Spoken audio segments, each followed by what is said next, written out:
ছেলের ভিতরে আমাদের সন্তানদের ভিতরে এসে গেছে এই জানুয়ারি মাস আজকে শেষ তারিখ নাকি আজকে শেষ তারিখ এখন অনেকে আমাদের ঘরের সন্তানরা 31st নাইট উদযাপন করছে এটা বিধর্মীদের একটা কালচার খ্রিস্টান ধর্মাবলম্বীদের একটা ধর্মীয় বিধানে 31st নাইট তারা গুরুত্ব দিত তাদের ধর্মীয় কাজের ভিতর থেকে এখন সেটাকে বাহ্যিক দিক থেকে বেরিয়ে সব ধর্মাবলম্বী এটাকে গুরুত্ব দিয়ে এখন গোনার কাজ হিসেবে ব্যবহার করছে না পার্টি দিচ্ছে মদ খাচ্ছে জেনা ব্যভিচার করছে তামাশা করছে এই 31st নাইটকে কেন্দ্র করে আজ আমাদের ঘরের সন্তানরা যেটা আমাদের ধর্মেরই কোনো অংশ নয় বরং যে কাজ করলে আল্লাহ সন্তুষ্ট হয়ে যাবে যেটা চরম গুনাহের কাজ সেগুলোকে আমরা আজকে মাতামাতি করছি তারপরে দেখবেন রাত 12টা পার হলে আবার 1 জানুয়ারি ঠিক তো নাকি শুভ নববর্ষ এটা মাথায় ঢুকেছে এটা মাথায় ঢুকেছে নবীর সুন্নাত মাথায় ঢুকেনি গোসলের ফরজটা অনেকের মাথায় ঢুকেনি পাঁচটা কলেমা অনেকের মাথায় ঢুকেনি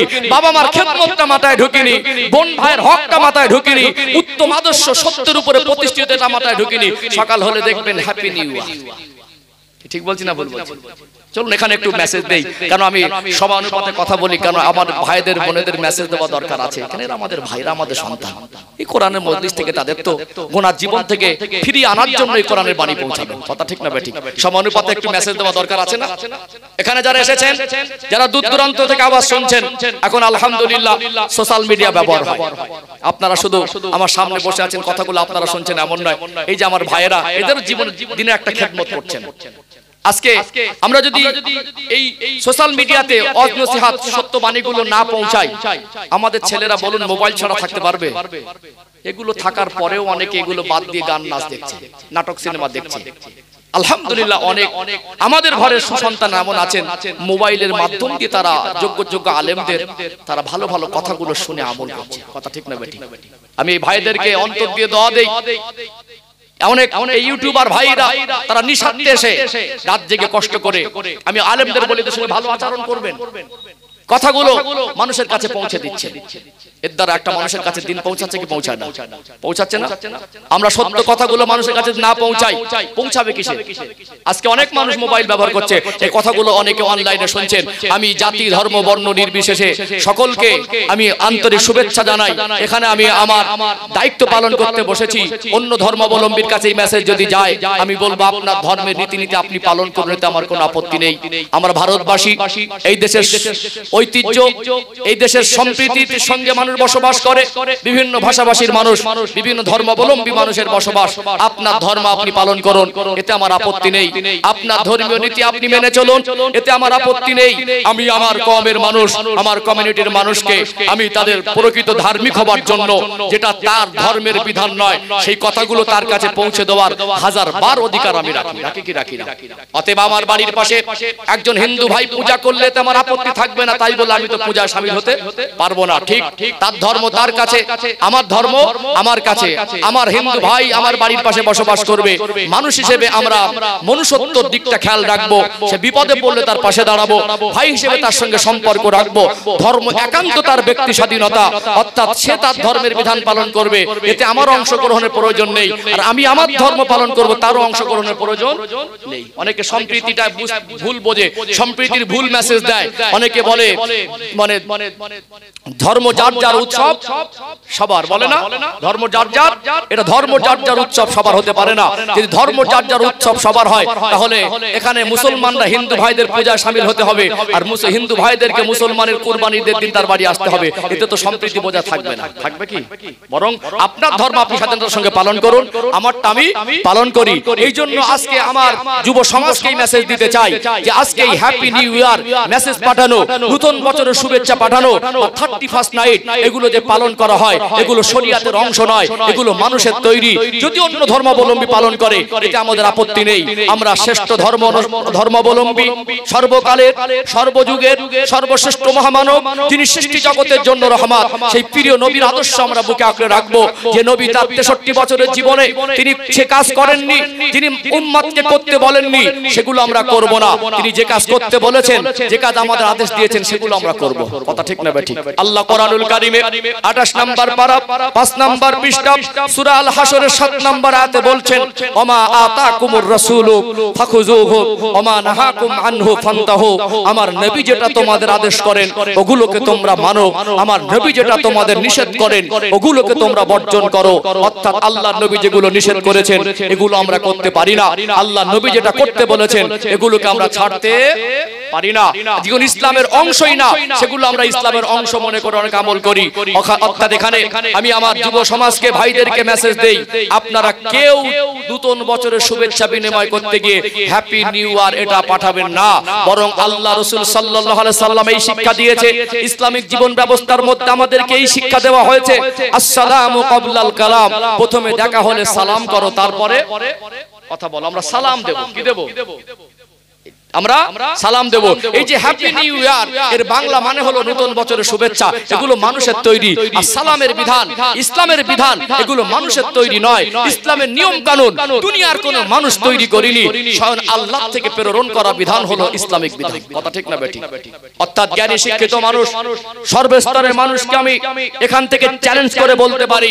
হ্যাপি নিউ ইয়ার বা এখন আমাদের ছেলেরা যে আপডেট হচ্ছে গুড মর্নিং গুড ইভিনিং বা গুড আফটারনুন শুভ সকাল শুভ দুপুর শুভ সন্ধ্যা এই সমস্ত শব্দগুলো সর্বস্তরে সর্বহালাতে সব জায়গায় প্রযোজ্য হবে না কিন্তু সালাম এমন একটা বাক্য সালাম এমন একটা বিধান সর্বস্তরে সর্ব জায়গায় ব্যবহারের প্রযোজ্য হবে একটুখানি এখানে খোলাসা করে একটু ব্যাখ্যা দিলে তাহলে কারোর মনে আর কোনো প্রশ্ন আর ধোঁয়াশা থাকবে না একটু দুটোকে ব্যাখ্যা করে দেওয়া দরকার আছে না নেই আছে না যেমন আমরা এই 31st নাইট থেকে আমাদের ছেলে মেয়েরা গুনাহে লিপ্ত হয় যেটা ইসলামের অংশ না নতুন বছরের শুভেচ্ছা জানায় ঠিক জানুয়ারি মাস আসলে এখানে পিকনিকের নামে অনেক হারাম কাজ আর অপকর্ম আমাদের সমাজে হয় কি হয় না রাস্তাতে যাবে দেখবেন আমাদের ছেলেগুলো ডিজে বক্স ভাড়া করে মদের পেটি তুলে নিয়ে গিয়ে ছেলে মেয়ে সব সেখানে গিয়ে পিকনিক করে হারাম কাজ করে অর্থাৎ এখানে গার্জেনরা সচেতন নয় আমরা ব্যর্থ গার্জেন আমরা আমাদের সন্তানকে খাইয়ে পরিয়ে বড় করেছি তাদেরকে মানুষের মতো মানুষ করতে পারিনি একজন গার্জেন সত্যিকারে তার সন্তানকে যদি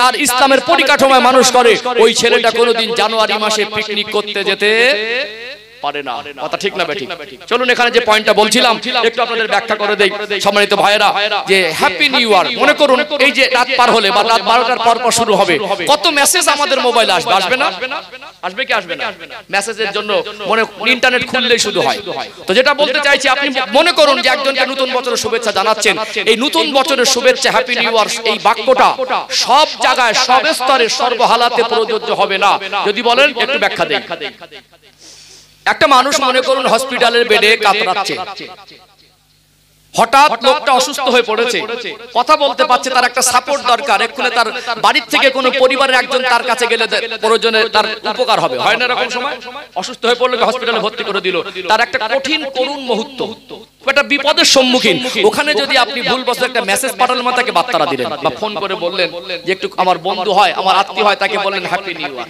ও বলছে আমার এই পেটের যন্ত্রণা ছটপটে বিপদের সময় আমার সাহায্য দরকার এখন আমার শুভেচ্ছাটা দরকার এই শুভেচ্ছা আমার উপকার হবে না বরং এখানে আমার সাহায্য হলে আমার উপকার হবে যদি আমার সামনে এসে বলতো ভাই কি দরকার সেটা এটা আমার জন্য এইটা দরকার এক্ষুনি আমার ওটা দরকার নয় মাঝে মাঝে দেখবেন আমাদের পরিবার থেকে আত্মীয় স্বজনের মধ্যে থেকে কেউ না কেউ বিদায় নেয় কুল্লু নাফসিন যায়িকাতুল মাউত প্রত্যেকটা নফসকে মৃত্যুর স্বাদ গ্রহণ করতে হবে ফাইজা জাআ আজালুহুম লা ইস্তাখিরুনা সাআতাও ওয়া লা ইস্তাকদিমুন আল্লাহ বলছেন বান্দা বান্দি যখন মওতের সময় হয়ে যাবে সামান্য যাররা টাইম আগে পিছে করা হবে না আমাদের যখন খুব কাছের মানুষ চলে যায় বলুন অন্তরটা ব্যথিত হয় না যদি কারোর বাবা মারা যায় কারোর মা মারা যায় বা বাবা মা কোনোদিন এটা আশাও করে না আমি বেঁচে থাকতে আমার সন্তান মারা যাক মায়ের কাছ সামনে থেকে যখন সন্তানের মৃত্যু হয় বাবার সামনে যখন একজন সন্তান মারা যায় বা খুব কাছের মানুষ যখন চলে যায় তাদের মানসিক অবস্থা ভালো থাকে না খারাপ থাকে কি অত্যন্ত ব্যথিত খারাপ থাকে না ওখানে কি দরকার তার সামনে গিয়ে একটু সান্ত্বনা দরকার ওখানে যদি বলে হ্যাপি নিউ ইয়ার শুভ সন্ধ্যা ও বলবে এই সন্ধ্যাটা আমার জন্য শুভ বলে মনে হচ্ছে না এই শব্দগুলো সব জায়গায় প্রযোজ্য না অনেকে দেখবেন আমাদের তো মাঝে মাঝে ঝগড়া ঝামেলা হয় না এখন আবার ইদানিং দেখছি অনেকে স্বামী স্ত্রীর সংসারে ঝগড়া ঝামেলাও ঝগড়া মারামারি তুমুল চলছে ওখানে যদি বলেন হ্যাপি নিউ ইয়ার বা শুভ সন্ধ্যা যেগুলো মানুষের তৈরি ওই মুহূর্তে বলবে আমাদের এখন এই সময় ঝগড়া মারামারি হচ্ছে এখন এইগুলো আমাদের জন্য প্রযোজ্য না এই জন্য মানুষের তৈরি বিধান সব জায়গায় সর্বস্তরে সর্বহালাতে প্রযোজ্য হবে না। কিন্তু যদি আপনি অপরদিকে আল্লাহ রাসূল সাল্লাল্লাহু আলাইহি সাল্লাম যে কথা বলেছেন আসসালামু ক্বাবলাল কালাম, আগে দেখা হলে সালাম দাও তারপরও কথা বলো, অর্থাৎ সালামের বিধান এসেছে। মনে রাখবেন এই সালামের উৎপত্তি হলো আল্লাহর জান্নাতে। তথ্যগুলো বলে দেই, এগুলো আমাদেরকে মগজে ঢুকে দিতে হবে। ইসলাম জিনিসটা আমাদের বুঝতে হবে, কথা ঠিক না ঠিক? সব কথা সুতান দিয়ে বললে সহজে বোঝানো যায় না। অর্থাৎ সম্মানিত ভাইরা, আল্লাহ পাক আমাদের সকল আদি পিতা আবুল বাশার আব্বাজান হযরত আদম আলাইহিস সালামকে সৃষ্টি করেছিলেন দুনিয়ায় না জান্নাতে? কি গো রেসপন্স দেন, কোথায়? আল্লাহর জান্নাতে। মাটি দিয়ে তার শরীরের গঠন তৈরি হলো। আল্লাহ মুখটাকে তিনি কুদরতি হাতে বানালেন, তখন অটোমেটিক মাটির শরীর। আল্লাহ পাক মাটির শরীরে রূহ দিয়ে পূর্ণ মানুষের রূপে আল্লাহ রূপান্তরিত করে দিলেন। পূর্ণ মানুষের কমপ্লিট একটা মানুষ তৈরি করে দিলেন। আল্লাহ যখন এই শরীরে রূহ দিচ্ছিলেন, সেদিন আমার আল্লাহ ফারিস্তা মণ্ডলীকে বলেছিলেন, ফাইজা সাওয়াইতুহু ওয়া নাফাখতু ফীহি মির রূহি ফাকাউ লাহু সাজিদিন ফাসাজাদাল মালাইকাতু কুল্লুহুম আজমাউন ইল্লা ইবলিস। ঘটনা আপনাদের জানা আছে, যখন আল্লাহ পাক বলেছেন আমি আদমের শরীরে রূহ দেব, জীবিত জিন্দা হয়ে দাঁড়িয়ে যাবে, ফারিস্তা মণ্ডলী তোমরা তখন সিজদা করবে। ফাসাজাদাল মালাইকাতু কুল্লুহুম আজমাউন, সমস্ত ফারিস্তারা সিজদা করেছিল, ইল্লা ইবলিস, ইবলিস সেদিন সিজদা করেনি। আল্লাহ পাক সেদিন রূহ দিলেন, জীবিত হয়ে গেল। আল্লাহ জ্ঞান দিলেন। সেদিন আমার আল্লাহ বলেছিলেন, আদম আপনি ফারিস্তাদের সম্বোধন করে সালাম করেন। সালাম এমন একটা জিনিস, এর উৎপত্তি আল্লাহ জান্নাতে। এমন শরীয়তের বিধান আছে যেটা দুনিয়া আল্লাহ কায়েম করেছেন। সব কথা সব অংশটা আল্লাহ জান্নাতের উৎপত্তি নয়, কিন্তু সালাম এমন একটা জিনিস যার উৎপত্তির স্থল হলো আল্লাহ জান্নাত। বলুন না সুবহানাল্লাহ। আদম আলাইহিস সালাম বললেন আসসালামু আলাইকুম, ফারিস্তারা পদোত্তরে বললেন ওয়া আলাইকুমুস সালাম। গ্রামারগত ভাবে যদি কাটা কাটা শব্দে বলেন ওয়া আলাইকুম আসসালাম, যদি মিলিয়ে বলেন ওয়া আলাইকুমুস সালাম। এই যে সালামের আদান প্রদান সর্বপ্রথম শুরু হয় আল্লাহ জান্নাতে আদম আলাইহিস সালাম এবং ফারিস্তাদের মধ্যে। বলুন সুবহানাল্লাহ। তাহলে এর অর্থ কি? বাংলা অর্থ একটু যদি খুলে যদি ব্যাখ্যা দেই আর একটু ক্লিয়ার হবে। বাংলা অর্থ হলো আল্লাহ আপনাদের প্রতি শান্তি বর্ষণ করেন। আল্লাহর কাছে আপনাদের প্রতি শান্তি কামনা করা, দোয়া চাওয়া। কথা বুঝতে পেরেছেন? উল্টে যদি ওয়ালাইকুমুস সালাম বলি, একই দোয়া তার জন্য কামনা করা। কিন্তু আমরা শ্রেষ্ঠ নবীর উম্মত, আমাদের সালামের বিধানে আরো দুটো শব্দ বাড়তি আছে না নেই? ওয়া রাহমাতুল্লাহি ওয়া বারাকাতুহু, যেখানে শান্তি, রহমত এবং বরকত তিনটে দোয়া চাওয়া হয়। শান্তি, রহমত, একটা মানুষের জীবনে শান্তিটাই দরকার। রহমত অর্থাৎ আল্লাহর দয়া, করুণা, আল্লাহর অনুগ্রহ দরকার। যদি কোনো মানুষের প্রতি আল্লাহর রহমত হয়, আল্লাহর দয়া হয়, আল্লাহর সাহায্য হয়, আল্লাহর করুণা হয়, সেই ব্যক্তি আল্লাহ তার জন্য যথেষ্ট হয়ে যায়। কথা ঠিক না বেঠিক? এবং তার জীবনে বরকত দরকার আছে না নেই? রহমত, বরকত। এইজন্য আমাদের নবী আরো দুটো শব্দ বাড়িয়েছেন আল্লাহর পক্ষ থেকে, ওয়া রাহমাতুল্লাহি ওয়া বারাকাতুহু। এখানে আরেকটু ব্যাখ্যা দেই। সালাম যে আমরা দেই আসসালামু আলাইকুম, শব্দগত ভাবে এটা কিন্তু বহু বচন। কি বচন? কা, কুমা, কুম। ওলামা যারা আছেন ওলামা কেরাম বুঝতে পাচ্ছেন, কা হলো এক বচন, কুমা হলো দ্বিবচন, কুম হলো বহু বচন। যদি আপনি একা থাকেন, আমি এখানে কি বলবো? আপনারা ভালো আছেন বললে লোক বলবে এটা লোকটা মূর্খ আছে, কিছু ভাষাও বোঝে না। একজন থাকলে কি বলতে হবে? আপনি ভালো আছেন। আর যদি একজনকে বলা হয় আপনারা ভালো আছেন, লোক কি বলবে? বাংলা ভাষাটা বোঝে না।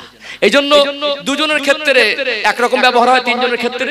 কিন্তু আমাদেরকে সালামের বিধানের ক্ষেত্রে আমরা একজনকে বলি আসসালামু আলাইকুম, 100 জনকে বলে আসসালামু আলাইকুম, দুজনকে বলে আসসালামু আলাইকুম। যদি দুনিয়ার মানুষ বলে আপনারা একজনের ক্ষেত্রে বহুবচন ব্যবহার করছেন কেন?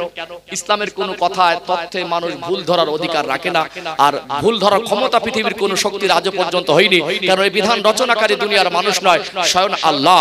আমরা জানি, বিশ্বাস করি আল্লাহ আমাদের 24টা ঘন্টা আমাদেরকে ফারিস্তা দ্বারা পাহারাদারি করছেন। আমরা ফারিস্তাদের পাহারাদারি আওতার মধ্যে আছি। একটা মুহূর্ত আল্লাহর পাহারাদারির বাইরে যাওয়ার ক্ষমতা আমাদের নেই। প্রত্যেকটা মানুষের কাছে দুজন করে ফারিস্তা আল্লাহ নিযুক্ত করে রেখেছেন না রাখেননি? তাহলে পক্ষান্তরে যদি গভীরভাবে ভাবা যায় আমি একা নেই, আমার সঙ্গে আল্লাহর ফারিস্তারা আছে, তাহলে এখানে কোনোদিন কোনো মানুষ একা থাকে না।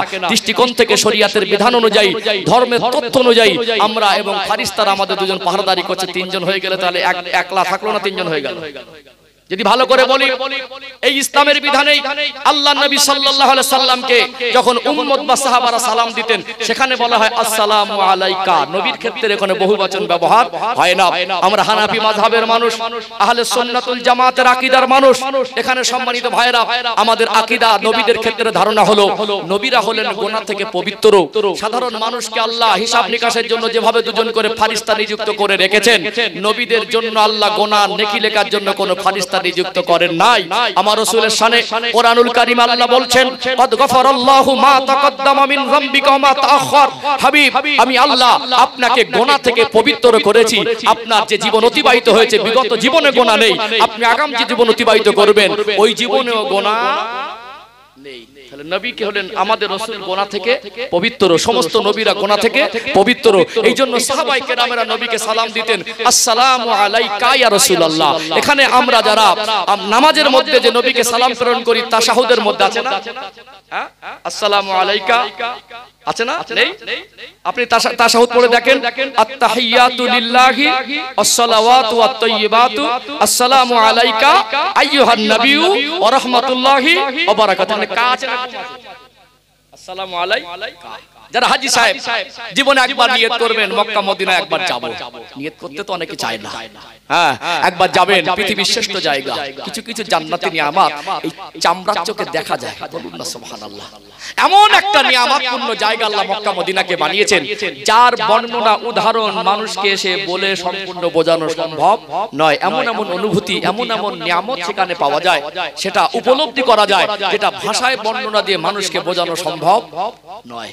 হাজী সাহেবরা যায় সেখানে আমার রাসূলের দরবারে পবিত্র রওজা তাহরে মাজার মুকদ্দাসে সালাম দিতে হয়, আসসালাতু আসসালামু আলাইকা ইয়া রাসূলুল্লাহ, আসসালাতু আসসালামু আলাইকা ইয়া হাবিবাল্লাহ, আসসালাতু আসসালামু আলাইকা ইয়া খায়রুল খালকিল্লাহ, আসসালাতু আসসালামু আলাইকা ইয়া শাফিউল মুযনিবিন, আসসালাতু আসসালামু আলাইকা ইয়া রাহমাতাল লিল আলামিন। নবীর ক্ষেত্রে কা, আমাদের ক্ষেত্রে কম। তাহলে যুক্তি আছে না, নেই?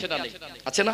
তাহলে সম্মানিত ভাইরা এখানে বুঝতে হবে ইসলাম কি শিক্ষা দিয়েছে। আপনি বাড়িতে যাবেন, পরিবারকে সালাম দেবেন, বাবা ছেলেকে সালাম দেবে, ছেলে বাবাকে সালাম দেবে। ইসলামের ভিতরে মানুষের ভিতরে ঐক্য, মিল, বন্ধন, ভ্রাতৃত্ব বজায় রাখার এত বেশি গুরুত্ব। কোন কারণবশত ভুল বোঝাবুঝির জন্য মুসলমান যদি ঝগড়া হয়ে যায় 3 দিনের বেশি কথা বন্ধ করে রাখা কাবিরা গুনাহ হবে। তাহলে একে অপরকে আমরা যদি দেখা হলে সালামটা দেই। একজন মানুষের সঙ্গে চরম শত্রুতা তৈরি হলো, ঝগড়া মারামারি হয়ে গেল, অর্থাৎ ওই মানুষটাকে দেখে আপনার সালাম দেন। যে মানুষটাকে শত্রু মনে করছেন, যে মানুষটার সঙ্গে আপনার এত দুশ্মনী হয়ে গেছে, এত ঝগড়া মারামারি পর্যায়ে চলে গেছে, আপনি তাকে দেখা হলে তার সঙ্গে বলছেন আসসালামু আলাইকুম, আল্লাহ আপনাদের প্রতি শান্তি ও রাহমাতুল্লাহ বারাকাতুহু, রহমত ও বরকত কামনা করছেন। ঘুরিয়ে যখন সালাম দেবেন, বিধান হলো সালাম যদি দেয় এটা সুন্নাত আর উত্তর দেওয়াটা ওয়াজিব।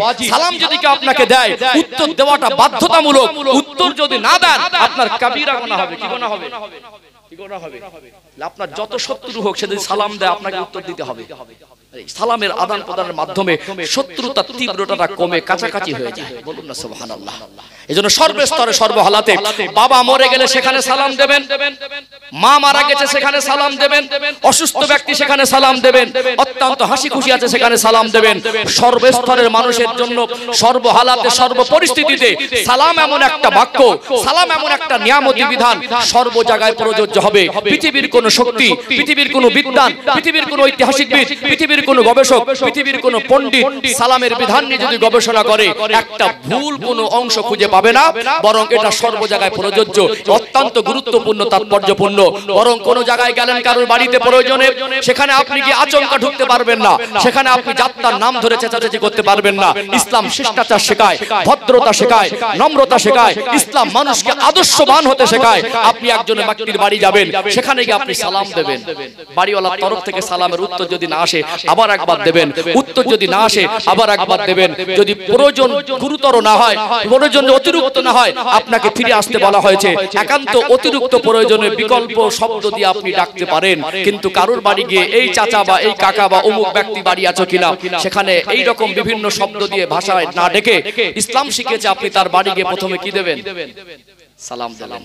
তাহলে আমরা এরকম একটা নিয়ামতপূর্ণ জিনিসকে আমরা আমাদের জিন্দেগিতে বাস্তবায়ন করতে পারি না, যেগুলো ইসলামের অংশই না, যেগুলো কাবিরা গুনাহ, যেগুলো হারাম জিনিস, সেগুলো আমরা এই নতুন বছরকে কেন্দ্র করে ভিন্ন ধর্মদের আদর্শ কালচার দেখে দেখে আমরা সেই কাজগুলো করি। কিন্তু আমাদের জীবনে সালামের আদান প্রদান, সালামের প্রচলন আমাদের ভিতরে তৈরি করা দরকার ছিল, সেগুলো আমরা বাদ দিয়ে আমরা ইসলামের বহির্ভূত কাজ করি। এই মেসেজ আমার ভাইদেরকে, আমাদের সন্তানদেরকে, আমাদের বোনেদেরকে দিতে চাই। এই জানুয়ারি মাসকে কেন্দ্র করে, নতুন বছরকে কেন্দ্র করে আমরা দুনিয়ার মানুষের দেখা দেখি, ভিন্ন ধর্মাবলম্বীদের দেখা দেখি, ইসলাম বহির্ভূত কোনো কাজ করব না বলেন ইনশাআল্লাহ। বলেন ইনশাআল্লাহ। কারণ নবী বলেছেন মান তাশাব্বাহা বিকওমিন ফাহুয়া মিনহুম, যে ব্যক্তি যার সঙ্গে আমলের মিল থাকবে, যে ব্যক্তি যাকে অনুসরণ করবে, হাসরের দিনে তার সঙ্গে তার হাসর হবে। অর্থাৎ আমার নবীর আদর্শ ছিল সালাম দেওয়া। এখানে একটা বছর আপনি অতিবাহিত করেছেন, আপনি নতুন বছর মানাচ্ছেন। কি রকম নতুন বছর? আপনি তাহাজ্জুদের নামাজে ওঠেন, রাত 12টার সময় দাঁড়ান, আল্লাহ আমি এই দেশের মানুষ, যেহেতু আমার ধর্মের বিধান আমার কাছে অবশ্যই মান্যতা দেওয়ার জন্য আমার কাছে গুরুত্বের, আমি মুহররম মাস, এটা আমাদের আরবিক ধর্মীয় ক্যালেন্ডার যেটা আছে, সেই মুহররম মাসের প্রথম তারিখ আসলে অনেকের কবে আসে সেটা অনেকে জানা থাকে না। যদিও আপনি আপনার হিসাবে মনে করুন আমার জীবন থেকে একটা বছর মাইনাস হয়েছে, তাহাজ্জুদ পড়ে বলুন আল্লাহ এই জানুয়ারি মাসের প্রথম তারিখ, আল্লাহ আমি আগামী জানুয়ারি মাস পর্যন্ত বাঁচবো, গ্যারান্টি নেই। বিগত একটা বছরে যা গুনাহ করেছি আপনি আমায় ক্ষমা করে দেন আল্লাহ। একটা বছরে যা আমল করেছি আল্লাহ আপনি আমাকে ওই আমলগুলো কবুল করেন আল্লাহ। এই আগামী দিন আমি যেন 5 ওয়াক্ত নামাজের মধ্যে দিয়ে চলতে পারি, হালাল হারামের উপরে চলতে পারি আল্লাহ, আপনার প্রিয় হাবিবের জীবন আদর্শ আর ভালোবাসা নিয়ে চলতে পারি আল্লাহ, সন্তুষ্টি জীবন অর্জন করতে পারি। এই প্রতিজ্ঞাবদ্ধ হয়ে তাহাজ্জুদের রক্তে নামাজ পড়ে আল্লাহর কাছে চান্ত, এইভাবে মানান তো দেখি। কথা কি বুঝতে পেরেছেন? এই জন্য আমাদের এই উত্তম দিনে যে সময় আজকে 31 নাইট মানাচ্ছে, অনেক সময় মাখালগাছা গ্রামে, এটা কি পাড়া ভাই? হ্যাঁ মোল্লাপাড়া। আলহামদুলিল্লাহ আপনাদের সঙ্গে মুখগুলো সব চেনা, দূরে চলে গেলেও অনেকদিন থেকে আমি হাজারো ব্যতিব্যস্ততার মধ্যে কাটলেও একটা স্মৃতি 10 বছরে আপনাদের কথা আমার খুব মনে পড়ে। বিশ্বাস করুন মাঝে মাঝে আল্লাহর কাছে দোয়া করি আল্লাহ ভালো রাখেন আমার ভালোবাসার মানুষদের, এই গ্রামে আল্লাহ শান্তি দেন, বরকত দেন। এই মুরব্বী মানুষগুলোকে দেখছি, আপনারা সবাই আমার মুখ চেনা, আপনারা আমাকে সন্তানের মতো করে স্নেহ করতেন, হাসি মুখে কথাটা বলতাম। আমি আরো প্রাণ ভরে দোয়া করি আল্লাহ আপনাদের দীর্ঘ হায়াত দান করেন, আল্লাহ নেক হায়াত, লম্বা হায়াত দেন আল্লাহ, আপনাদের সুস্থ শরীরে আল্লাহ আপনাদের পরিবার সন্তানদেরও সুখে রাখেন, সবাইকে হেসে খেলে ইসলামের উপরে কায়েম ও দায়েম থাকার তৌফিক দান করেন, বলেন আল্লাহুম্মা আমিন। আমি আজকে এসেছি সত্যি কথা আপনাদের ভালোবাসার ডাকে। আমাদের ইউসুফ হাবিব সাহেব প্রত্যেক বছরই মাহফিলের জন্য কল করেন। আমি তো এই সেই ভাদ্র মাস থেকে শুরু করে একদম প্রথম রোজা পর্যন্ত মাহফিল, হাতে গোনা 4টে দিনও খালি পাইনি। আল্লাহর মেহেরবানি, আপনাদের দোয়া, খুবই নগণ্য অযোগ্য। আমি অকপটে স্বীকার করি বক্তা হতে গেলে যে পরিমাণে পড়াশোনা, যোগ্যতা, তাকওয়া লাগে আমার কিছু নেই। আমি আমার জীবনে মানুষকে কথা কর্ম দ্বারা অপমান করিনি, কারোর পিছনে পড়ে থাকিনি। আমি সমস্ত রকম খারাপি থেকে বেঁচে থাকার চেষ্টা করি। আমার গুরুজনদের দোয়া, আমার আব্বা আমার দোয়া, আমার হুজুর কেবলার দোয়া, আমার ওস্তাদদের দোয়া, এইটুকু আমি মনে করি আমার মতো নগণ্য। এই জানুয়ারি মাসের 10 দিন আমার 8 দিন বিমান সফর রয়েছে, যেটা আমি স্বপ্নে দেখতাম। বছরে আমার 18-20 দিন প্লেনে সফর করি। জানুয়ারি মাসের প্রথম তারিখ থেকে 10 তারিখ পর্যন্ত আমার 8 দিন প্লেন সফর রয়েছে। এইটুকু আল্লাহর কোরআনের বরকত। তারপরে আমি কালকে সকালবেলা ত্রিপুরা রওনা হব। আমি এইটুকু কয়েক বছর আসা হয় না, খুব মনটা টানলে বছরে, টাকা পয়সাটা বড় নয়, একবার মাখালগাছা যাই, মানুষগুলো ভালোবাসতো, সম্মান করতো, তাদের সামনে গিয়ে একটু দুটো কথা বলি। এই 10 বছরের মায়ার টানে ব্যস্ততার ভিতরে একটু হাজিরা দেওয়া। এই জন্য যখন এসেছি এখানে আমাকে বসিয়ে দিয়েছেন, এই জায়গাটা তো একটা দায়িত্বপূর্ণ জায়গা। এই জন্য আমি অযোগ্যতার ভিতর থেকে চেষ্টা করছি আপনাদের ভালোবাসার মানুষের কাছে যতটুকু আমার স্বল্প জ্ঞানের মধ্যে আছে সেটা আমি পৌঁছে দেবো। বুঝতে পারছেন তো নাকি? অনেক মানুষ এসেছেন, আলহামদুলিল্লাহ, আল্লাহ কবুল করেন, বলেন আল্লাহুম্মা আমিন। সময় মনে হয় খুব বেশি নেই, আমি ঘড়িটা আজকে গাড়ির মধ্যে আছে, বলতে পারবেন? হ্যাঁ দেখি তাহলে আর বাকিটা ওইভাবে যায়। আর কতক্ষণ বাকি? আর আধ ঘন্টা আছে ইনশাআল্লাহ। চলুন মুসাব ইবনে উমার ঘটনাটা একটু আগে বাড়াবো। মনে আছে তো আপনাদের? হযরত মুসাব ইবনে উমার কথা বলছিলাম না, ওই ঘটনাটা আগে বাড়াবো ইনশাআল্লাহ। একটু তাকবীর দেন তো, নারে তাকবীর, আলহামদুলিল্লাহ। আর একটু প্রাণ ভরে নারে তাকবীর, নারে তাকবীর। মাঝে মাঝে দরুদ শরীফ না পড়লে মজলিসের হক আদায় হয় না, আল্লাহর রহমত বর্ষণ হয় না। একটু মহব্বতে দরুদ শরীফ, আল্লাহুম্মা সাল্লি আলা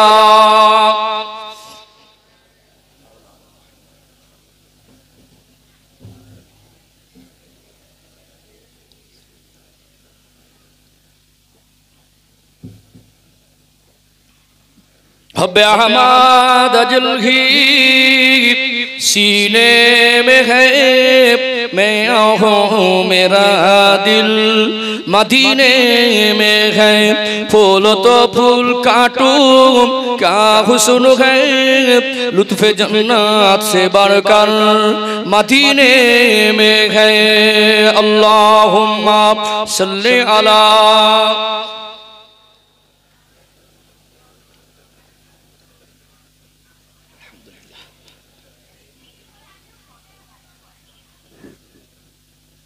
সম্মানিত ভাইরা, আমার মুরব্বী বাবাজিরা, পর্দার অন্তরালে অবস্থানরত সম্মানিত মায়েরা বোনেরা, আমি এই জানুয়ারি মাস আসছে বলে মাঝে বর্তমান চলমান পরিস্থিতিকে নিয়ে একটু মেসেজ দিলাম।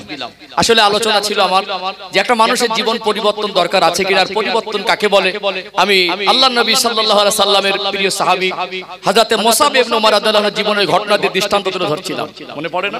হ্যাঁ, একটু যেখান থেকে বলছিলাম একটু আগে বাড়াই, এখন আধা ঘন্টা সময় আছে ইনশাআল্লাহ। আর পরপরই আমার বন্ধুবান্ধব অত্যন্ত সুললিত কণ্ঠে বক্তব্য রাখেন এবং গজলে একজন খ্যাতনামা শিল্পী আমাদের হাফেজ কারি মাওলানা আমার মুজাফফর ভাই, তিনি এসে যাবেন সময়ের মধ্যে ইনশাআল্লাহ।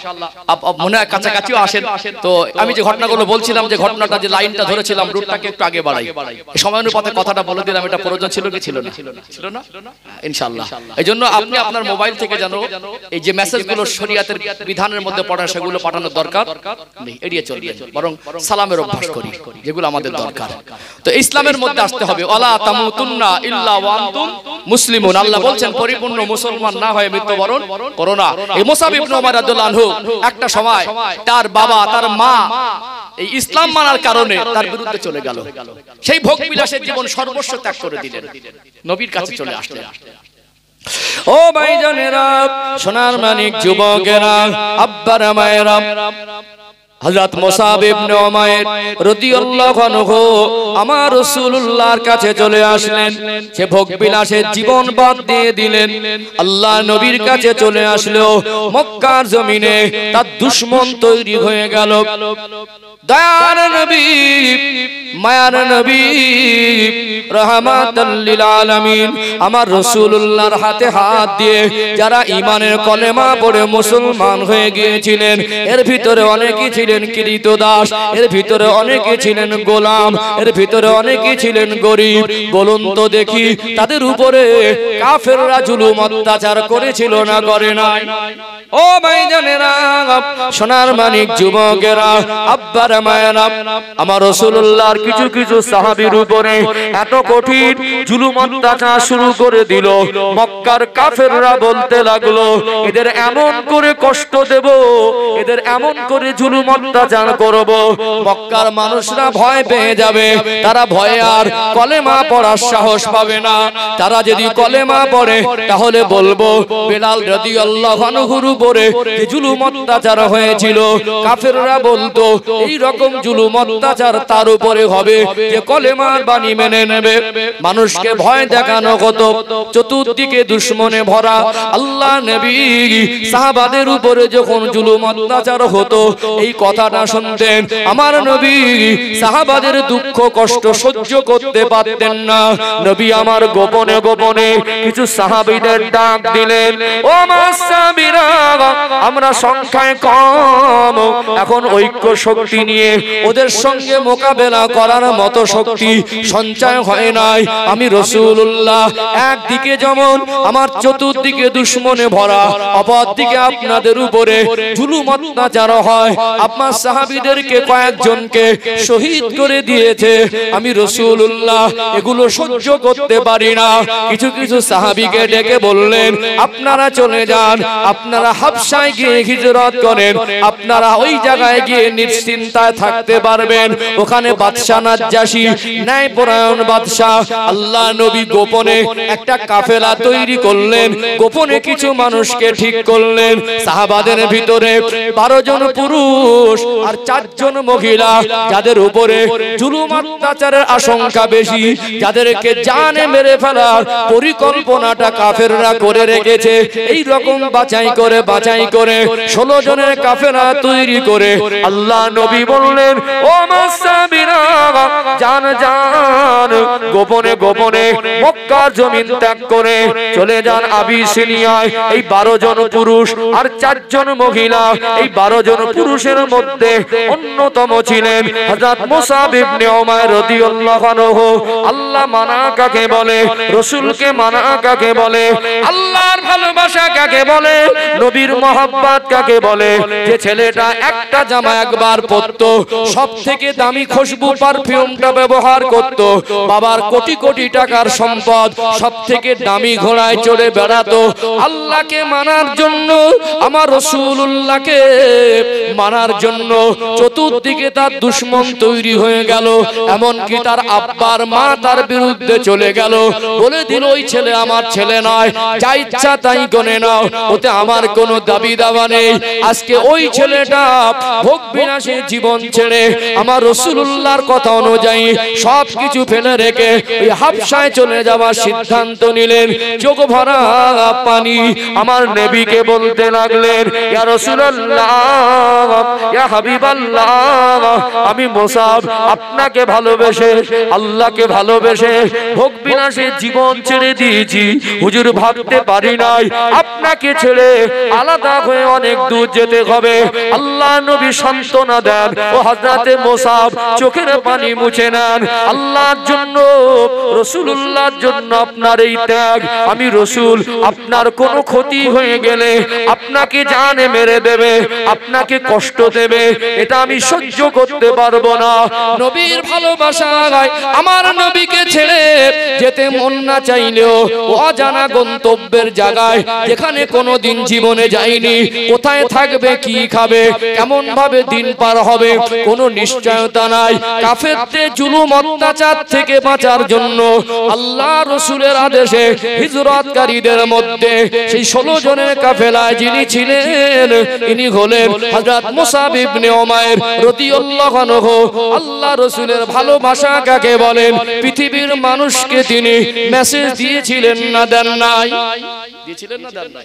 ত্যাগ কাকে বলে? নবী বলেছেন, জানটা চাইছে আমার রাসূলের কাছেই থাকবো। চোখ থেকে টপ টপ করে পানি ঝরছে, ইয়া রাসূলুল্লাহ, ইয়া হাবিবাল্লাহ, আমি মুসাব, আমার মনটা চাইছে না আপনাকে ছেড়ে দূরে যাই, আমি আপনারই জন্য আর আমার আল্লাহর জন্য সব ত্যাগ করে দিয়েছি। নবী বললেন, মুসাব, আমি রাসূল একবার খবর দেব, अगर रात आया तो थोड़ी देर सब्र कर लो, सुबह जरूर आएगा, इसमें कोई शक नहीं है। যদি রাত আসে তো মনে করো, অপেক্ষা করো, তোমার জন্য সকাল অবশ্যই আসবে। কথা ঠিক না বেঠিক? এই জন্য আমরা এখানে আমার ভাইদেরকে একটা মেসেজ দেই, আমাদের জীবনে কখনো কখনো বিপদ মুসিবত, কখনো কখনো রোগ বিমার, কখনো কখনো আমরা কঠিন পরিস্থিতির সম্মুখীন হই না, ধৈর্য হারা হয়ে যায়। কি হয়ে যায়? ইন্নাল্লাহা মা'আস সাবিরিন, আল্লাহ বলছেন যারা সবরকারী, আমি আল্লাহ নিশ্চয়ই সবরকারীদের সঙ্গে থাকি। কত বড় আল্লাহর পক্ষ থেকে একটা সান্ত্বনা। এই জন্য আল্লাহ কাউকে পরীক্ষা নেন, পরীক্ষায় পড়ে আমরা অনেকে এমন কথা বলি যাতে ঈমান চলে যায়। আল্লাহ আমাকে ছাড়া কাউকে দেখতে পাইনি, এই সমস্ত কথাগুলো কুফরি পর্যায়ের কথা। সবর করবেন, আমার সঙ্গে আমার আল্লাহ আছেন। আমি যত বড় বিপদে পড়ি, আমি যদি সবরকারীদের অন্তর্ভুক্ত হতে পারি, আল্লাহর কাছে বলি, আল্লাহ আপনি আমাকে সবর দেন। আল্লাহ এরকম পরীক্ষা আমার উপর থেকে নেন না, যেটা আমি পরীক্ষা দেওয়ার তো যোগ্য হতে পারিনি, আমি ঈমানি দিক থেকে দুর্বল। আল্লাহ ওই